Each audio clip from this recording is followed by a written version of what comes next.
Mình phải chăm sóc nhau. Bây giờ chỉ còn ba cha con chúng ta. Hai muốn ở phòng nào cũng được hết.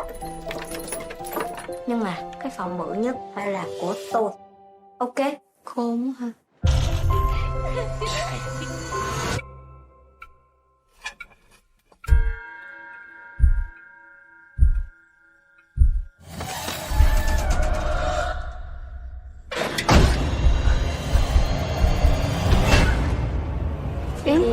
Dậy đi. Hồi tối lúc mà bị mộng du á.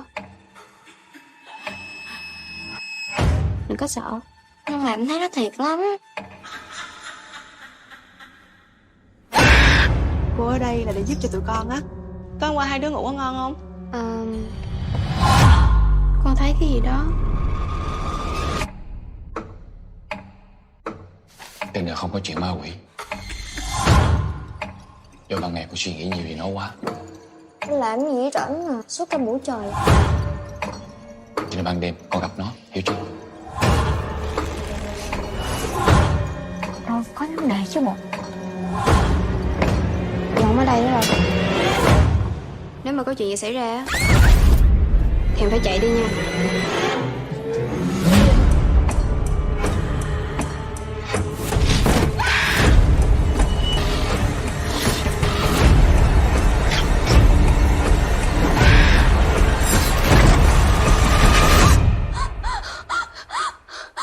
Mày cũng thấy nó lắm rồi.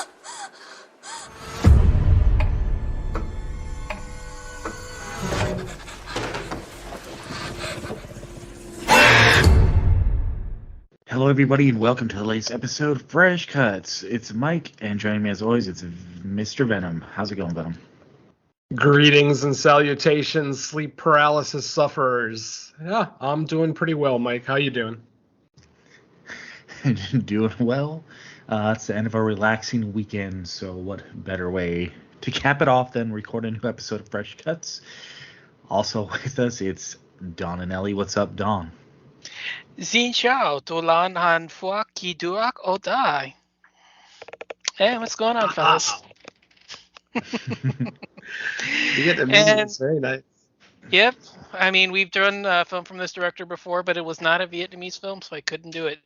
And this is the chance to finally bust it out. So, yeah. I was Vietnamese for, it's always happy to be here. So, yeah. Crossing another country off the list. Nice. All right. Well, if that doesn't tip you off enough, which it might not, because I don't know how regular this movie's in people's rotation. It looks like it's either a year or a couple years old, but is just now getting last year. It was released last year. I was going to say I got the release for it in its home country in Vietnam last year. Okay. Yeah, it's just getting the American release, so that's why we're doing it. And it's called The Ancestral. Original title listed as, is it Bong Dai or D Day? Bong Day. Bong Day. Okay. All right. So The Ancestral and the synopsis. A Vietnamese family moves into a centuries-old ancestral home while discover sinister secrets and visions in the old family's ancient crypt. All right. Let's find out about that ancient crypt and our thoughts on the movie overall. Let's start it with Venom. What are your general thoughts on The Ancestral? Unfortunately, I'm only really going to be able to say that I mildly enjoyed this movie. This movie has all the tropes of a solid haunted house movie. There's actually a jump scare very early in the movie that actually did get me, so I'll give the movie credit for that. There was a jump scare that just came out of nowhere. But ultimately, it's a tropey haunted house flick, a family moving back into their ancestral home in Vietnam. And, suddenly they're seeing visions throughout the house. They're seeing shadow figures. One of the members of the family is having nightmares that seem like their memories, things like that. So It's not a bad film by any stretch of the imagination. Good performances, good relationships. I actually love the relationship between the sisters in this one.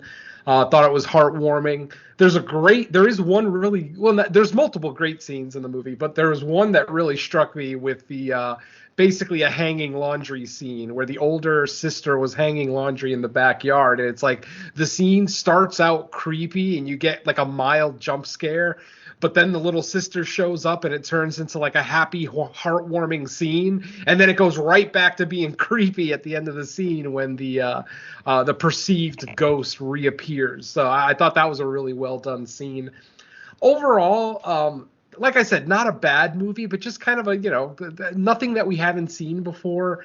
It's one of those haunted house movies where you could kind of make the argument that nothing ever actually happened, that this was all just unreliable narrator or psychological thriller, people with mental health issues, things like that. It's up to the interpretation of the viewer, but overall some decent performances, and sadly I do have to say potentially the worst CGI ghost I've seen since the Haunting remake in 1999. This thing looked straight out of a PlayStation 2 video game. I'm not even sure what the hell the director and filmmakers were thinking. But thankfully, we don't see the ghost that often. It's not in the film all that often, which is nice. But when we do see it, holy shit, it takes you right out of whatever tension has been built up with the great filmmaking and the beautiful atmosphere and the set. Like the house itself looks great. It looks like a rundown, abandoned ancestral home, in the wilds of Vietnam. But goddamn, if this ghost in the two major scenes where it appears, it just takes you completely out of it. And, you're trying so hard to hold in the laughter. Thankfully, I watched this at home by myself, so no need to hold in the laughter. But yeah, I'm going to say this is a flawed, if not solid, a haunted house film. It could definitely use some work. And coming from the director of The Requiem, which I know Don and myself both really enjoyed, even though the shark action in the movie is kind of secondary to the whole story. I know me and Don were kind of minorities on that one. A lot of people kind of poo-pooed The Requiem, but for whatever reason, it worked for me and Don. And I was really hoping to find another human story like The Requiem in this one. And like I said, we do get a great relationship between the sisters. Their relationship with their father is equal parts, heartwarming and equal parts tense and terrifying, so there's definitely a lot to be enjoyed about this movie, but unfortunately it just left me wanting a little bit more, especially when it came to the actual horror action. So all in all, I would call this probably an average to slightly above average haunted house movie that, it's an hour and 40 minutes, so it's not going to take a lot of time to get through. Unfortunately, there are a couple of very slow scenes in the film. Like there's one scene where the daughter's just walking around the house like the day that she moves in that feels like it takes way longer than it should. There's another scene like that later in the film, just kind of a monotonous scene where one of the members of the family is just going about their day with nothing in particular happening. So the movie suffers from some pacing issues, maybe just mild pacing issues. But overall, I did enjoy it. I am a fan of Asian horror movies, especially when they have to deal with spirits and the supernatural. So, for me, the movie is, as I've already said, it's an average to above average haunted house film with, a questionable ghost and maybe an ending that might leave some people flat like it did for me. So there you go. General thoughts from me. All right. I'll throw it over to Dom next. What are your general thoughts, Dom? Yeah, I'm not too far off. I'm kind of pretty much along a lot of this.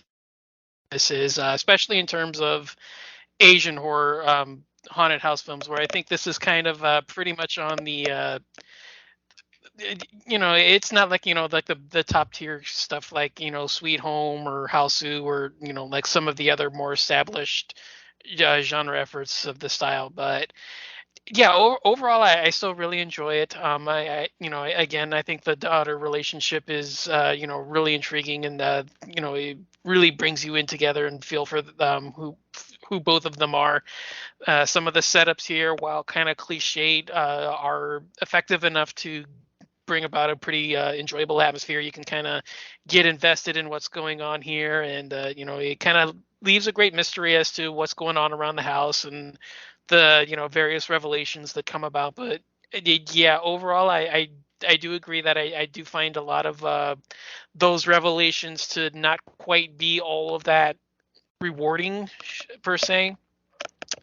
Uh, I think it tries too hard to be clever, and some of that kind of gets a little muddled. It's a little muddy, and it doesn't really play itself out kind of well. Especially when we finally realize what went on in the past. I think the past more than the present is kind of the big issue with me with a lot of the revelations that come about. But yeah, overall, I don't really find it to be that bad of a watch. It's got its moments, especially if you're into these Asian haunted house films. It does drag a little. I do think it, an hour and 40, it probably doesn't need to be. Some of the scenes, especially the ones that Venom covered earlier, can, or some of the prime candidates that I was looking at as stuff to either trim or slightly, remove, slightly trim or remove. But yeah, you can do far worse than this. I don't know if this would probably be most people's entry into haunted house fare if you can find it. I think the director's earlier work within the genre called House in the Alley is actually a little bit more enjoyable than this. It was on Tubi, I think, last year sometime, because I saw it then. It was just a random watch. I didn't even know it was what it was. It was just a film that I saw, and I was like, I'll give it a watch. And looking at it afterwards, I kind of realized that it was one, a Vietnamese horror movie, and all that kind of stuff. But yeah, Ancestral's fun in the right moments. Don't expect much, and you'll probably enjoy it. Maybe some of the scenes will be a little bit on the cliched side, but if you're fine with that, give it a shot. So yeah, I guess that'll. Yeah, Don. I was gonna say, Don, did you see his last movie, The Princess? That was actually I saw it last year. I actually really enjoyed it. I thought it was pretty cool. It's not genre fare by any stretch. Yeah, the only ones of his that I've seen are House in the Alley, Fury, and Requiem. Gotcha. I still need to see the prequel to Furies, the new one, Furies. Yeah. Because I think it's him and the same girl. I think it's a prequel or something, but I still need to see that one. But the only ones of his I've seen are Fury, Requiem, and this one. Gotcha. Oh, and House in the Alley. So. But yeah, like I said, if you can get past some of the cliches and you don't mind some of the flaws we've mentioned, you can do worse than this. So overall, not too bad. Not to put a damper on our first Vietnamese horror film, but yeah, good times if you enjoy this kind of thing. Okay, yeah, I liked it. I didn't love it. I had an enjoyable time though. I mean, I think there's a lot of tropes. It's one of those movies where like if you're familiar with the genre, you're gonna recognize a lot of the ways they use scares.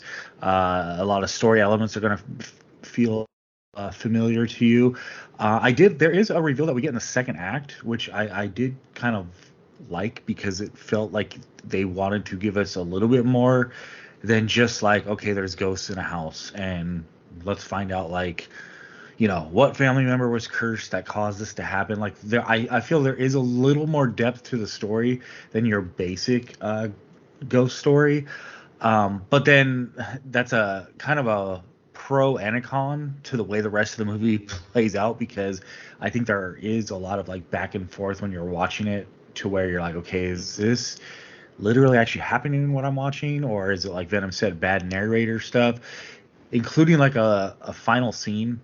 Now I'm talking about the scene to close, because there is like another scene, like 10 seconds into the closing credits that happens that we can discuss. But yeah, the closing scene's kind of like, wait a minute, am I being here? Is there something I'm missing that's supposed to tip me off that this isn't really happening, or is it happening? So this movie, I think it does kind of play with that element.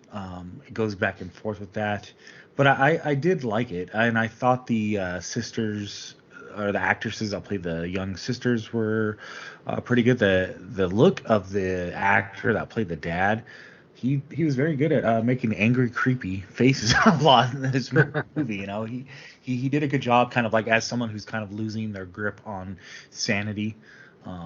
And given all like the sleep issues that the family's having, I thought he did well. But yeah, there's points in the third act that I feel kind of weaves in either direction, and it doesn't quite nail the ending.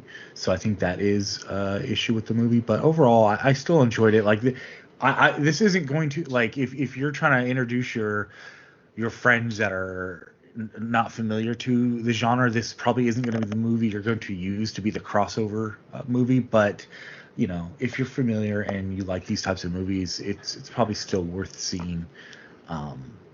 Yeah, I would say slightly higher than a middle of the road though. So I probably liked it more than Venom, maybe closer to Dawn.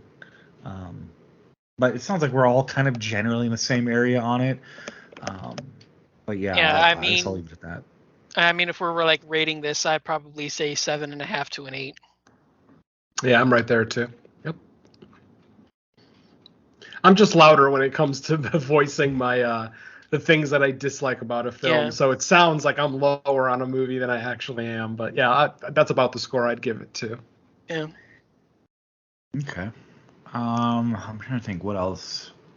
The scene that Venom referenced, the clothes hanging scene, I thought was really well done.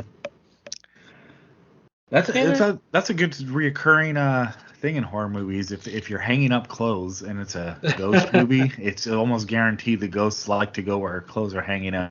Yes. Yeah, as soon as that scene started, I was so hoping they weren't going the Conjuring route, just because we've seen it and, you know, we don't need to see it again. But they actually expanded a little bit more on it. And like I said, the fact that the scene goes from creepy to happy, you know, where you're thinking the creepy factor is gone, and then it goes right back to creepy. I thought, yeah, that was just really well done. Mm-hmm. Yeah, and I do agree. I think it was another point Venom made towards the end when, you know, it's normal for whatever ghosts or spirits to like start showing themselves a little more. I think that was like an issue with the CGI where it wasn't so irritating earlier in the movie when you would only get like little short shots of them, or, you know, something would fly by in the background. In that case, like, it was never bothersome, but when you really need the kind of that money shot at the end and they're just full on like doing what CGI things do, it's like, okay, now it's becoming a little more obvious. Exactly. I mean, ultimately, I don't know how much more it would have helped the movie if the ghosts looked great. Ultimately, I try not to judge my movies on their effects, but, you know, I'm still going to call out a terrible CGI ghost when I see one. And, you know, you could probably say that's the worst part of the movie, honestly. I mean, because there's nothing bad about the movie other than that ghost. Like I said, the story is fine. Yeah, the third act kind of is a little disappointing, but ultimately a lot of haunted house movies tend to give you a disappointing ending. So, you know, it's something we've all been in the genre long enough that we know disappointing endings are kind of a commonality in our genre. So it's not the most disappointing thing in the world to be let down by a third act. As long as I enjoyed the ride, I'm usually at least going to be mildly positive on the film. And I did enjoy this ride, like I said. Once we get the reveal of what's actually happening, I will fully admit I kind of lose interest. I start to lose interest in the film, you know, when they start to try to give us a non-supernatural explanation for what's going on.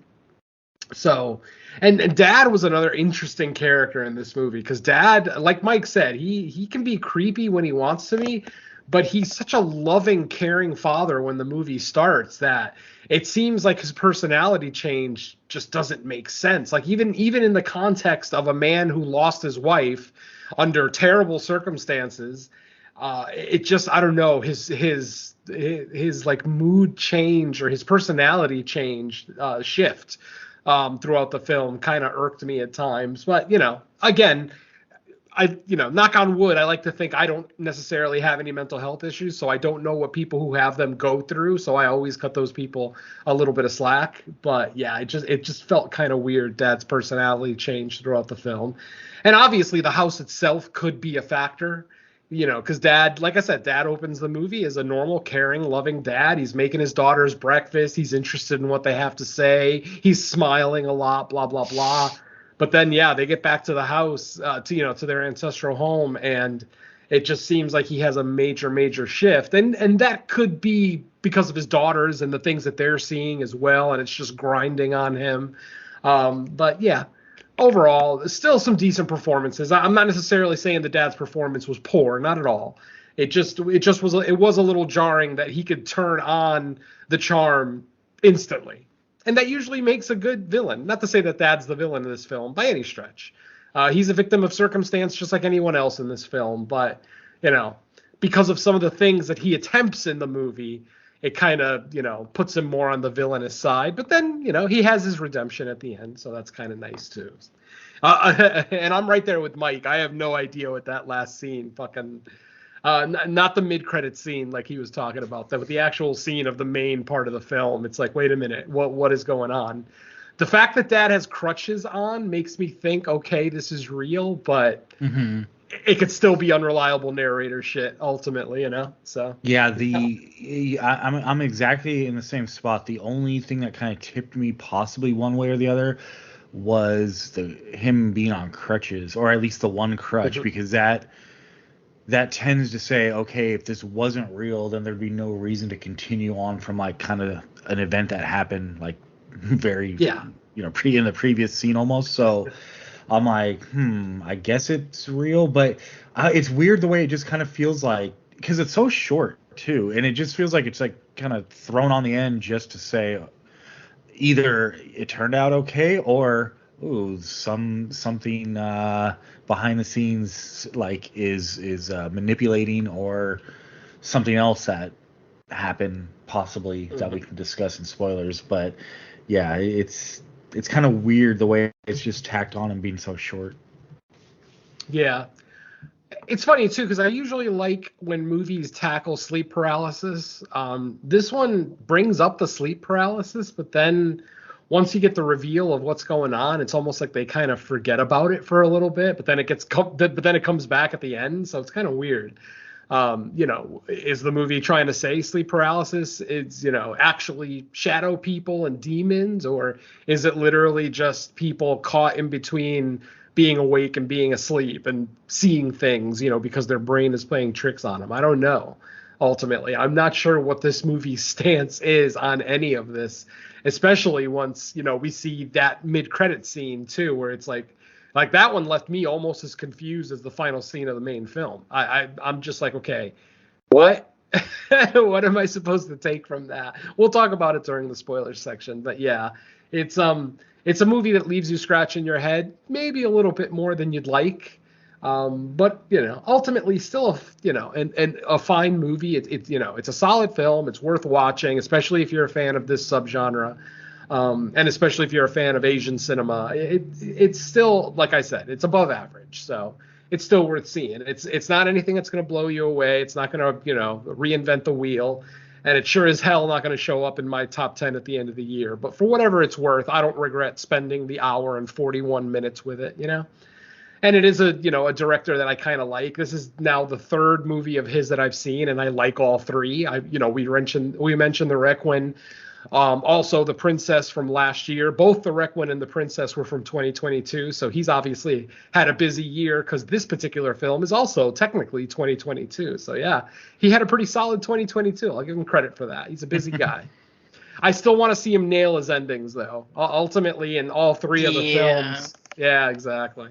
Yeah, that's the biggest issue so far with at least in Requiem and this one, where the ending does kind of feel a little underwhelming and kind of falls a little flat. Yep, absolutely, 100% agree. Nice score for whatever it's worth. I'm kind of rewatching the movie right now as we're talking about it.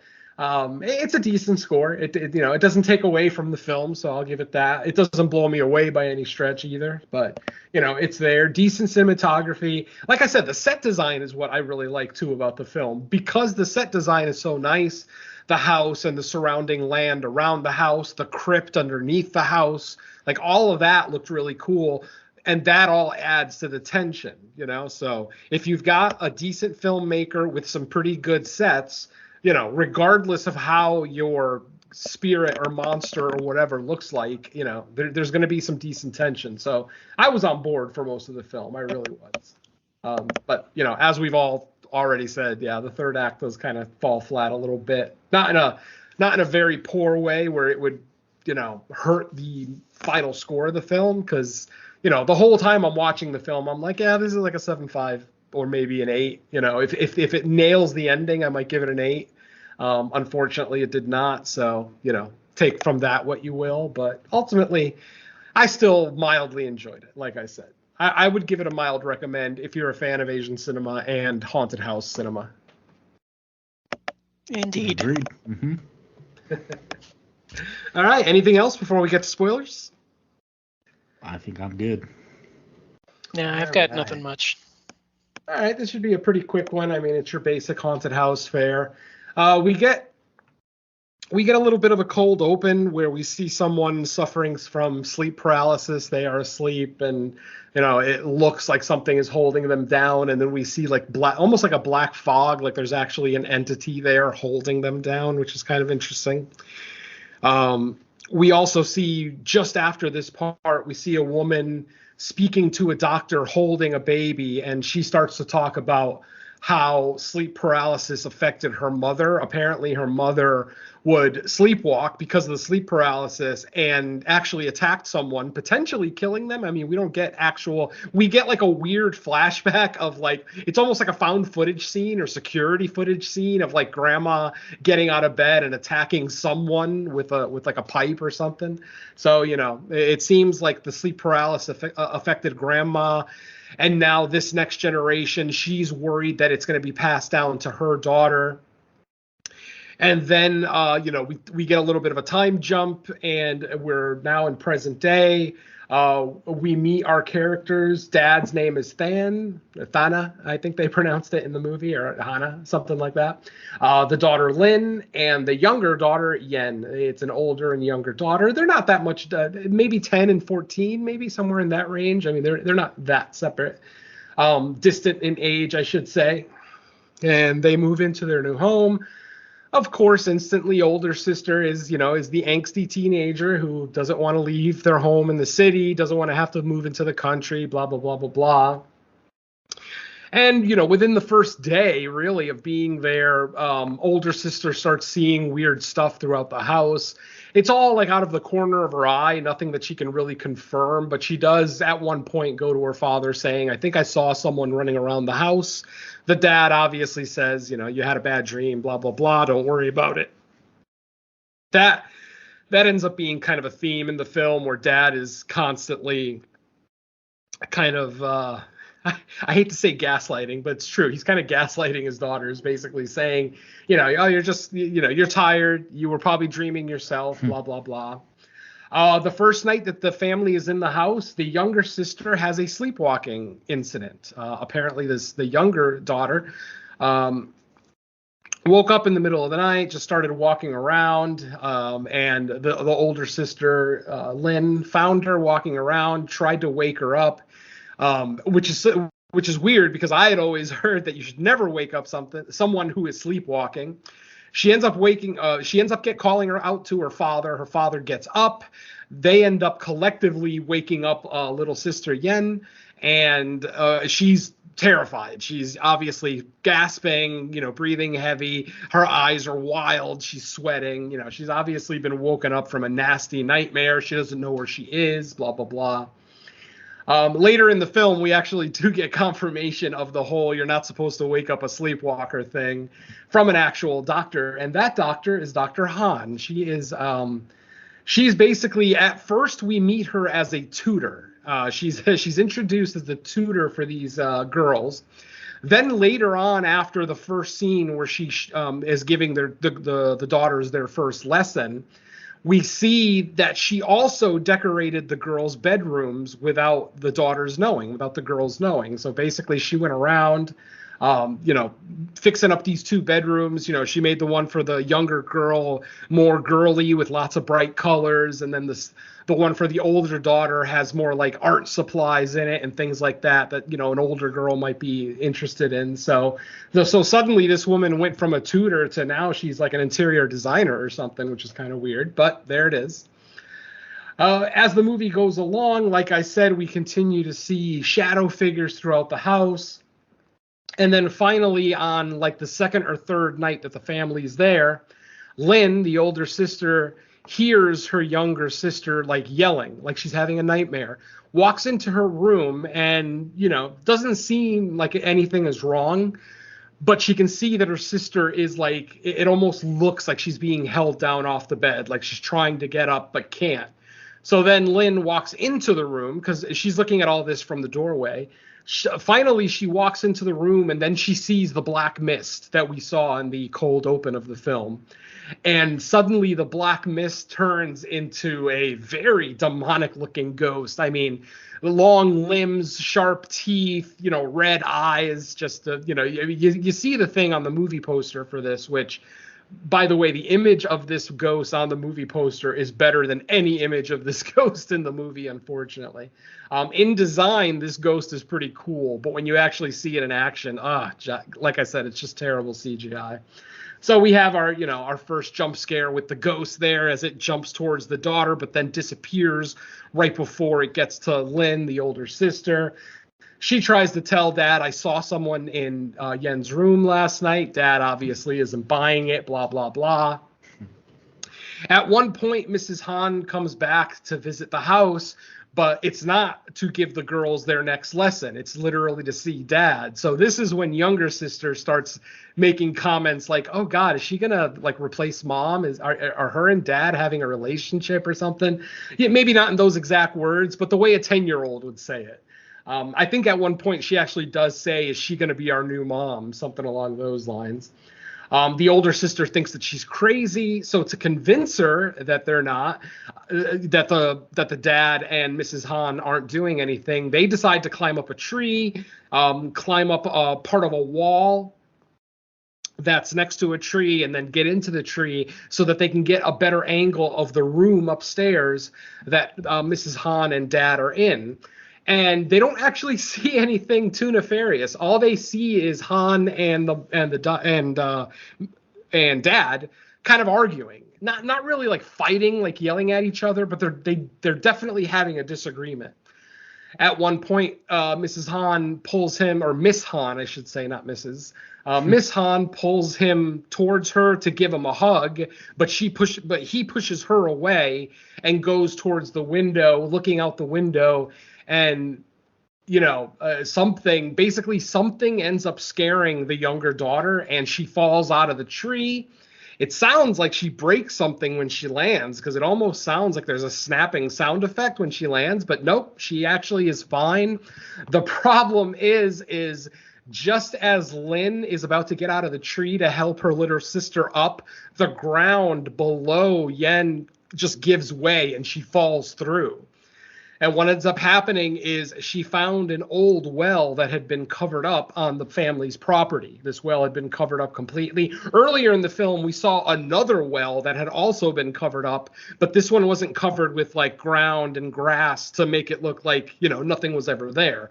This one was like an above ground well that, was just covered with like wood and chains and shit like that. Still very nefarious looking. Like it seems like there's something down there that people don't want out. And this is a horror movie, of course, so that's going to be the first thing you see. Unfortunately, like I said, Yen falls into an old mine that was, not an old mine, an old well that was, covered up. But apparently, like I said, the ground gave way. She fell through and she falls all the way down. Dad and Miss Han end up getting like a crew, like a road crew, to come in, and it's the whole Baby Jessica scene all over again. Cameras and news crews, and there's like construction people there, trying to monitor the well, trying to get them out of there. One of the workers that goes into the well on a winch ends up coming back up and says, I don't know, I can't find her. I don't see anything down there. I can't tell that she's there. At the exact moment that he says that, we are transported to Yen's location, which is in the well, but since Yen, as it seems, that Yen didn't really hurt herself that bad, she decides to get up and explore a little bit. And what she ends up finding is a goddamn mental facility underground below their house. She starts walking around. She starts seeing like more lab equipment, gurneys, things like that. And then finally she starts seeing people, and she's seeing people inside of like cells, inside of locked rooms. And yeah, some of them are just screaming at themselves. Some of them, one person is writing on the wall, I don't want to go to sleep. I never want to go to sleep, just over and over and over again. I don't want to go to sleep. And, there's one kid there too, like a really young, 13, 14, 15 years old maybe. And he's like, basically the same thing. He's talking about not wanting to sleep, blah, blah, blah. Eventually, Yen is able to get out of the area. She ends up finding like a ladder that goes back up to the ground level through a abandoned house that's kind of adjacent to the property that they live on. So she ends up coming out of there. They end up finding her, and actually Miss Han ends up finding her first. And I forgot to mention that while Yen was in this facility, this mental facility, just kind of walking around, she did see multiple pictures of Miss Han wearing a doctor's robe and like a stethoscope, So basically she's a doctor. She is the doctor at this mental facility. And guess what they're treating at this mental facility? Of course, sleep paralysis. Everyone in this facility is suffering from sleep paralysis in some way or another. The doctor obviously is trying to do research, trying to find ways to, cure this problem for some people, maybe get to the root of it. It seems like she's not convinced that the shadow people, quote unquote, are real. She seems to be looking at it as more of a mental health issue. But yeah, once we get this revelation, this is what I was talking about earlier, that I start to lose interest, because then it turns out that the shadow people that Lynn was seeing earlier in the movie were actually patients from this hospital. Apparently, a tunnel had formed. Somehow a tunnel had formed connecting the facility underground to the house that they live in. And I guess no one had ever blocked it off or never found it, whatever the case may be. So yeah, it wasn't shadow people. It was real people for once. Just kind of walking through their house. Yeah, go ahead. It's interesting. Like, it makes sense, but it also doesn't make sense, because it's like, okay, like, I guess that's feasible. If there was like an opening or a tunnel there, yeah, people could meander through it. But it's like, if you're running a sleep study facility, like, that's pretty careless to leave like a big ass gap in there that big that people can just randomly go back and forth through. A little bit, yeah. It definitely is going to put everyone who's living in that house on edge at the very least. But yeah. So like I said, at this point, let's see. I think our family's reunited, but now at this point in the film, Dad starts acting different. He's not acting like himself. He basically starts, he tries to explain, because basically after Yen fell down, she told Lynn all this information. And then at the same time, Lynn had a dream. She actually had a dream that actually turned out to be a reality, where she sees her mother dead in a bathtub from an apparent self-inflicted wound, slit her wrist. And as it turns out, that's the truth. That wasn't a fucking dream. It was a memory. And what she remembers is that Yen found her mother. Yen was Miss Han and the dad were the first ones to find the mom. But then, in their in their emotion, all the emotions that were going on because he just lost his wife, he didn't notice his daughter, his youngest daughter, walk into the room. So she walks into the room and sees her mother dead in the bathtub. Miss Han instantly goes up to her and convinces her that this is a dream. She basically says, this isn't real life. You know, your mother didn't really die in a bathtub. This is all a nightmare. This is a nightmare, and you're going to wake up. And after Miss Han repeating this over and over again, Yen kind of passes out back into sleep. And that's kind of, the flashback that we get. So this is where we find out that, yes, her mother did not die from cancer like Dad had been telling her. She actually died from suicide, a self-inflicted slit wrist in the bathtub. And it was because of her sleep paralysis. She couldn't deal with having her sleep paralysis anymore. I don't know. Maybe she was worried that she was going to be like her mother and eventually attack someone that she loved in her sleep paralysis state and just decided to take her own life. Or maybe it was just the stress of even having sleep paralysis. I mean, who knows? But yeah, unfortunately, Lin and Yen's mom did commit suicide. So now at this point, the relationship between the daughters and the dad is strained. And, Dad is trying to convince them that, that he's actually hearing the mom. And this is when Dad just starts going crazy. Basically, at one point, Lin accuses Dad of being responsible for Mom's suicide. She actually says the words, "It's your fault, Mom is dead." Instantly, he freaks out and he starts choking out his daughter. Literally, he puts his hands around this girl's neck and starts fucking squeezing. It takes the younger daughter, Yen, to come over and start beating her dad about the arms and chest, saying, let her go, that's my sister, let her go. Finally, Dad kind of comes to his senses and realizes what he almost did. He almost killed his own fucking daughter because of an accusation. So he decides to run up to the attic of the house and board himself up there. He literally hammers up boards to cover the only entrance up to that room. I'm not sure what he's doing up there, but finally Lin decides to grab an axe as defense for herself and breaks down the barricade that Dad had built, goes up to the attic and finds her father just sitting on a chair. At this point, this is where Dad starts saying, your mom's not really dead. I don't think she's dead. I hear her talking to me every night. Of course, older sister is trying to be rational, telling her dad, no, Mom is dead. She's been dead for a while. You know this. And it just seems like Dad has gone off the deep end. He's not accepting it. He continues talking about how I'm going to be with Mom soon. It's okay. I'm going to be with Mom soon. And then suddenly he gets up, and as it turns out, he was sitting on the chair, which had a boulder on it, which was almost like a ballast, keeping him on the ground. As soon as he got up and he releases the rock, it wasn't a rock, I'm sorry, it was a bundle of logs. That's what it was. It was a bundle of logs. Once he gets up and releases the rope, the bundle of logs falls and pulls him straight up to the fucking ceiling. He's trying to kill himself. So yeah, he's up there. He's hanging from the rope. But how goddamn lucky is it for him that his intelligent daughter just happens to have a hatchet with her, the one that she used to get through the barricaded door.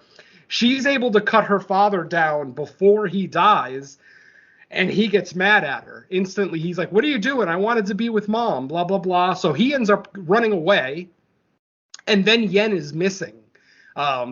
Yen isn't where Lin had left her, and she knows that her dad had to take her because she was basically when Dad ran out of the basement and ran out of the house, he would have gone by where Yen was standing. And when Lin comes down from the attic, Yen is missing. She does end up finding Miss Han, or Dr. Han, I guess we can say at this point, and basically lets her know, my dad is gone and he took Yen with him, and I can't find either one of them. They end up going back in the house, looking around, trying to find, where everybody is. Finally, we kind of see Dad and Yen upstairs in the same attic where he tried to commit suicide himself.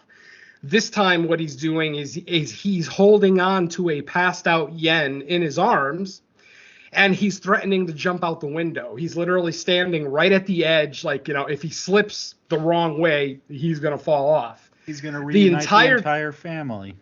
Yeah, exactly. At this point, he continues to talk about how his wife is there. Can you hear her? Can you see her? And then again, we see the CGI ghost, the terrible looking CGI ghost, standing behind Lynn, but Lynn doesn't notice her. And I think that the dad notices that Lynn doesn't notice her. He's looking right at the spirit. Lynn keeps looking back over her shoulder like, what the fuck is he looking at? Mm-hmm. I think once he kind of realizes that she doesn't see him, he maybe starts to come into his senses a little bit. But what ends up happening is he does give his sister, the younger daughter, back to the older daughter, hands her back, but then he doesn't come down from the ledge. He's still kind of up there. And then we see the ghost in all of its glory. CGI circus. Yeah, the CGI fucking flesh circus. We see it in its glory. And my friends, this fucking thing looks a lot like the monster from the end of Evil Dead Rise. It's got more arms than anything else. It only has one head, unlike the thing at the end of Evil Dead Rise. But it's got one head, one set of legs, and then like 6 or 7 set of arms. Just a bunch of arms just coming out of its torso. Finally, Dad basically makes a comment like, yeah, you're right, she's gone. Like basically coming to terms with the fact that his wife is gone. And the spirit lunges at him as soon as he says it. He ends up slipping off the edge and he falls down perceivably to his death, because once again, when this movie likes fucking with your expectations, because once again, when he lands on the ground, he makes a thud like there's no fucking way he survived this. Like that dude's skull is cracked in like 4 pieces right now. You know, I thought he was done for. I thought it was kind of like a sacrifice almost. Yeah, exactly. Something along those lines. Yeah. So then the movie fades to black and we go to this beautiful, brightly lit, colorful, idyllic family scene where Dad is cooking breakfast for both of his daughters. They're in a new house. They're not in the old ancestral house. They're in a new place. And Dad is just, you know, happily frying up some Spam for his daughters for their Spam and egg breakfast. And they're literally acting like nothing ever happened. So I'm thinking, wait a minute, are they all dead and this is heaven? Like, is this Dad's imagination? Like, is Dad actually in a mental facility now? Blah, blah, blah. Like, the ideas were just going, they were firing a mile a minute in my head. Like, what could this fucking mean? And then, like we mentioned earlier, then we see Dad is on crutches. He's got one crutch under one of his arms, and, you know, it looks like his leg is maybe broken or something like that. So that kind of implies that, oh, maybe he survived that fall.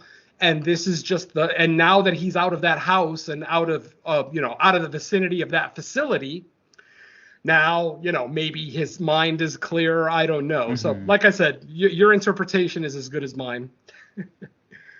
And then I was like thinking like, okay, maybe we'll get like a scene right after this where he wakes up in like a hospital bed or something. He was like dreaming the happy ending, like maybe being knocked unconscious on that fall, like had him in a coma or something, and he was dreaming this all up. Because when we get to the credits and then we get that scene, like it starts to fade to where we're gonna get a scene. I was like, oh, here we go. Here's gonna be like what actually happened. But then we get this totally unrelated thing, and I'm like, oh, okay. So it left me trying to figure out the final scene of the actual movie to figure out for clues whether that was supposed to be taken as literal or not. Exactly. No, absolutely. Definitely. It's probably just up to the viewer interpretation. You know, whatever explanation works for you, go with it. Anyway, as the movie fades to black and the credits start rolling, instantly I'm thinking, well, what the hell happened to Dr. Han? Because throughout the struggle of the final confrontation, at one point the dad kind of pushes Dr. Han down, and it looks like she's passed out. No way she died from just getting pushed.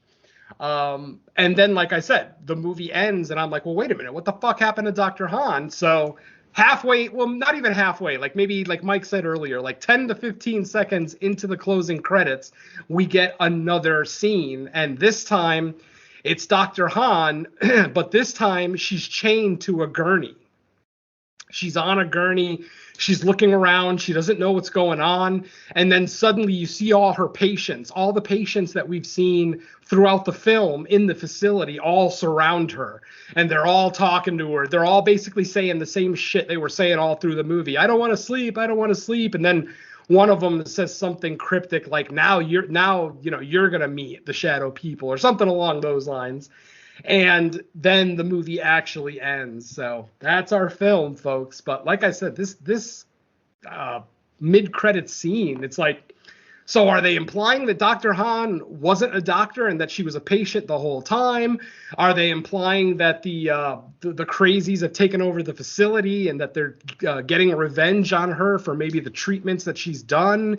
Is it all in her head? Is this just completely unreliable narrator? Once again, it's up to your interpretation, folks. Mm-hmm. Yeah, because I think one thing I was trying to navigate during the movie is like, is there anything nefarious going on? Because remember, the dad brought them all.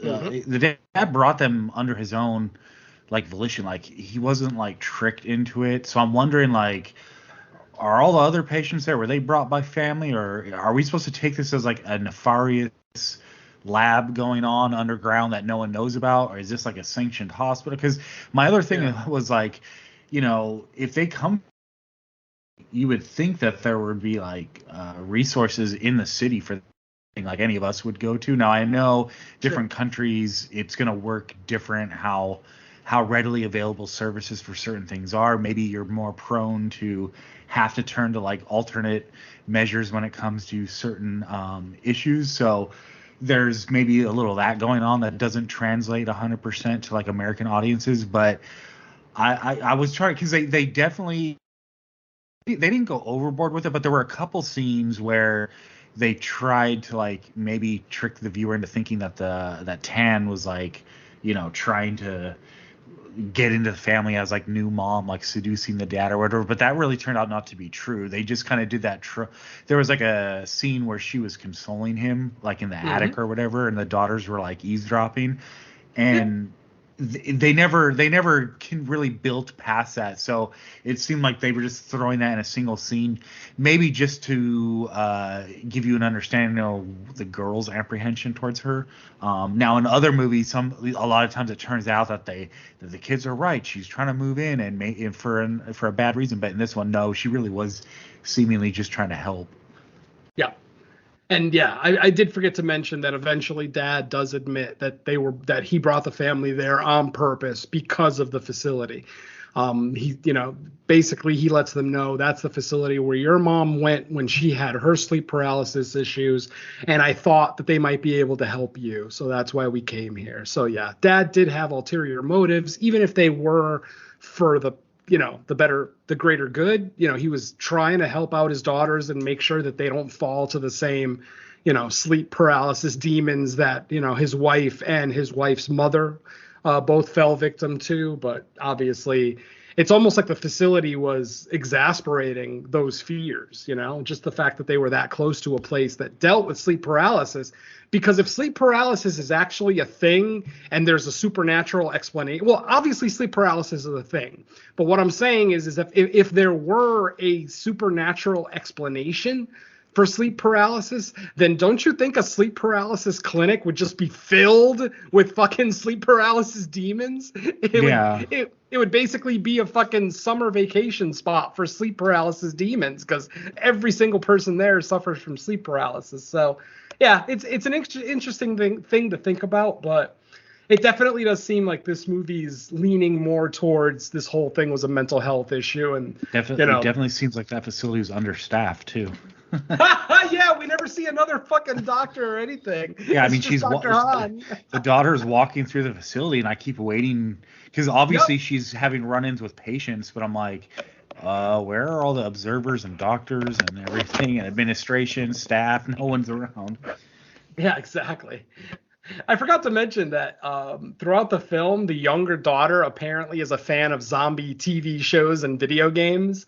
It's mentioned multiple times that she watches too much zombie TV and plays too many zombie video games.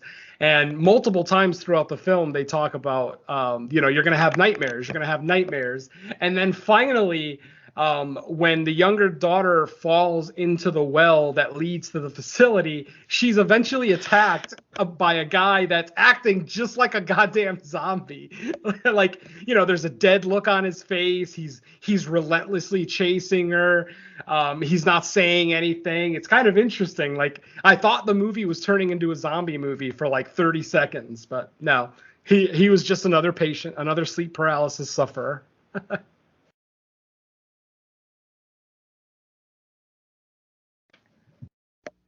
Yep. I'm trying to think if there's anything else. Not really. I mean, we covered the I don't want to say mid-credit, but early credit scene. Yeah, mid-credits. Yeah, early, good enough for me. I mean, if the credits start, it's mid. Either way. Yeah. But in summary, still pretty good movie, very watchable. I do think it does.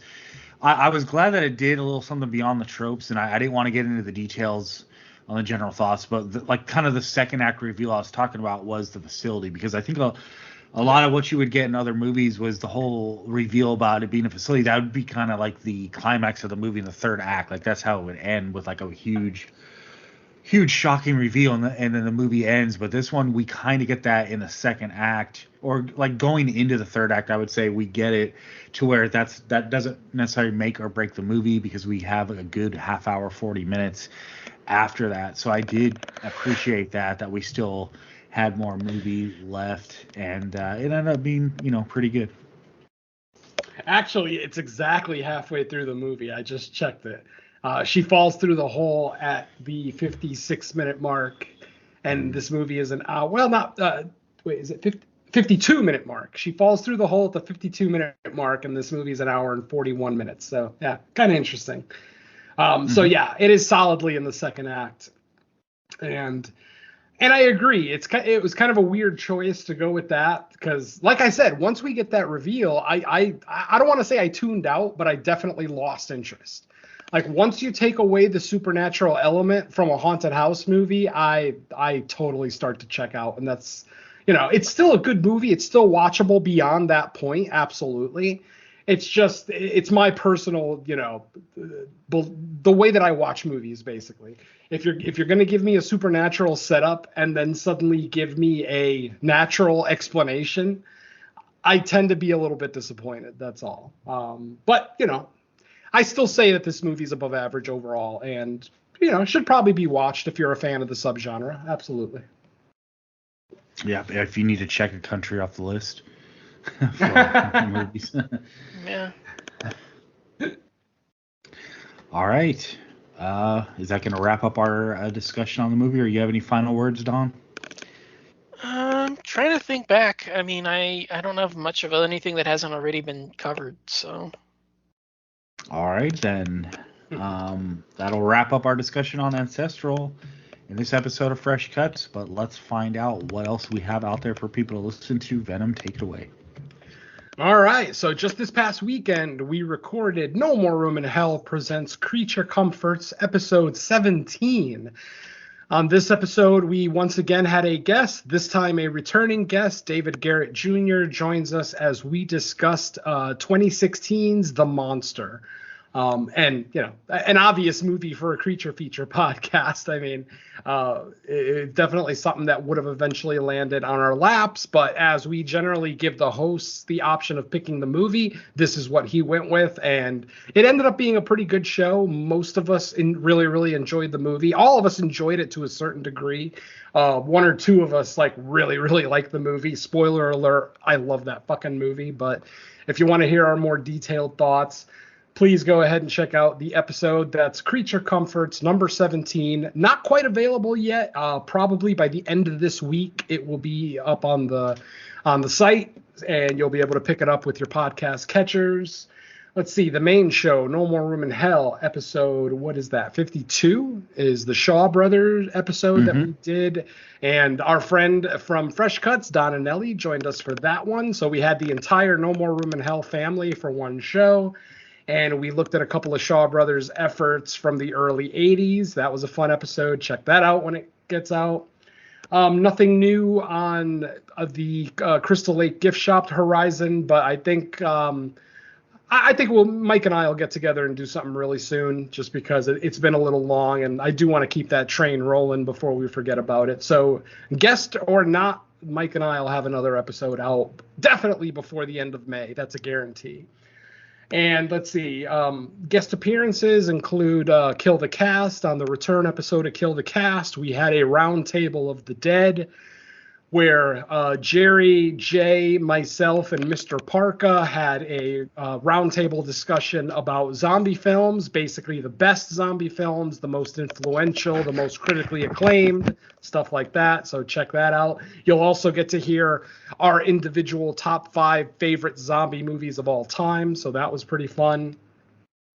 And that's it for me. That's been recorded. I've got some guest spots lined up for the next month, but nothing has been set in stone yet, so I'll hold on to those. And that's all for me. All right, Don, how about you? All right, as mentioned, the Creature Comforts the No Room in Hell family is pretty much covered by yours truly. Creature Comforts is recorded, should be available soon, and my guest spot on the main show should probably be out, and it looks like my joke on Mike's editing skills is proving more truer than I thought. So, yeah, that one should be out sooner rather than later.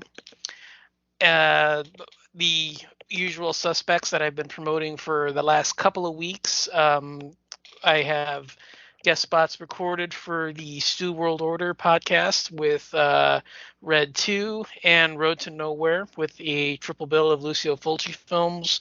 Both of those are still not available yet, but I'll keep you updated.